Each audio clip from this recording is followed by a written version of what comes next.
And people around the world obviously are more or less in this together tonight, meaning we're all trying to figure out what this means, this change during the day for Hosni Mubarak. Our own Richard Engel is reporting on. And of course, that includes inside the State Department, elsewhere in the corridors of government. Our chief foreign affairs correspondent, Andrea Mitchell, with us from our Washington newsroom with more. Andrea, good evening. Good evening, Brian. Not only did U.S. officials expect Mubarak to step down, as Chuck just reported, they said so publicly. In a case of terrible timing for the nation's top intelligence leaders, they were delivering their annual report to Congress, just as most of the world thought that the revolution was reaching its peak in Cairo, and they had to answer questions about it. CIA Director Leon Panetta. I got the same information you did, that there is a strong likelihood that Mubarak may step down this evening, which would be significant in terms of where the hopefully orderly transition in Egypt takes place. Later, officials said that Panetta was responding to news reports, but when Mubarak finally spoke, Washington just froze. Even State Department and intelligence analysts were not sure just how to interpret his remarks. Exactly which powers was he delegating? They weren't sure. What did he mean when he said he was stabilizing the streets?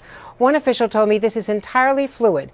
Mubarak is sending contradictory messages. Another described Mubarak's speech as the beginning of a long swan song, but still could not explain all the conflicting reports that Washington had received in advance, calling this one of the most complex political chess games in history. Brian? Incredible day, Andrea. Of course, it goes on. Andrea Mitchell in our Washington newsroom. As we continue to try to figure all this out, we're joined in that endeavor by Professor Fawaz Gerges from the London School of Economics. Professor, in plain English, what did we just witness happen here today?